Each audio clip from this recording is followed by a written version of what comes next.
Before time itself had a name, there was nothing. Only darkness, formless and empty, covered the vast expanse. And yet, even in this emptiness, there was a presence.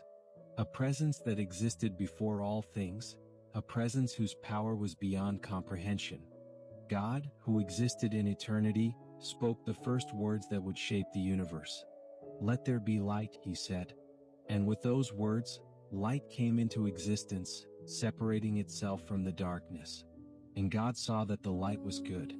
He called the light day, and the darkness he called night. And there was evening and there was morning, the first day. On the second day God looked upon the waters below and the heavens above. He said, "Let there be a vault between the waters to separate water from water." And so God made the sky, separating the waters beneath it from the waters above. He called the vault sky. And there was evening and there was morning, the second day. On the third day God spoke again, saying, "Let the waters under the sky be gathered to one place, and let dry ground appear." And so it was. The waters gathered together, and dry land emerged from the depths. God called the dry ground land, and the gathered waters he called seas.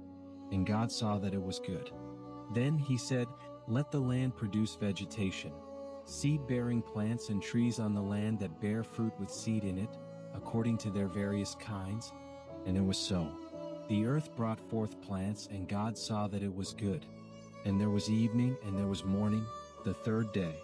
On the fourth day God said, "Let there be lights in the vault of the sky to separate the day from the night, and let them serve as signs to mark sacred times and days and years." And so God made two great lights, the greater light to govern the day and the lesser light to govern the night. He also made the stars. And God saw that it was good. And there was evening and there was morning, the fourth day. On the fifth day God said, "Let the waters teem with living creatures, and let birds fly above the earth across the vault of the sky." So God created the great creatures of the sea, and every living thing with which the water teems, and every winged bird according to its kind. And God saw that it was good. God blessed them, saying, "Be fruitful and increase in number and fill the waters in the seas, and let the birds increase on the earth." And there was evening and there was morning, the fifth day. On the sixth day God said, "Let the land produce living creatures according to their kinds, livestock, creatures that move along the ground, and wild animals, each according to its kind." And so God made the creatures of the earth. And God saw that it was good. But then God said, "Let us make mankind in our image and our likeness, so that they may rule over the fish in the sea, and the birds in the sky, and over the livestock, and all the wild animals, and over all the creatures that move along the ground." And so God created mankind in his own image, in the image of God he created them. Male and female he created them. And God blessed them and said to them, "Be fruitful and increase in number, fill the earth and subdue it. Rule over the fish in the sea and the birds in the sky, and over every living creature that moves on the ground." And God saw all that he had made, and it was very good. And there was evening and there was morning, the sixth day. On the seventh day God had finished the work he had been doing. So on the seventh day he rested from all his work. And God blessed the seventh day and made it holy, because on it he rested from all the work of creating that he had done.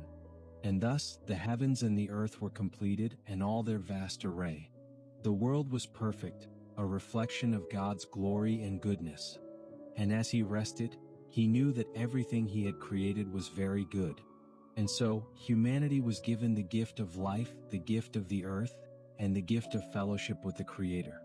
In the beginning all was good, perfect, harmonious, and full of potential. This is the story of how God created the heavens and the earth, and how he entrusted them to his creation. And in every moment of this beginning, we are reminded of the Creator's love, power, and divine purpose.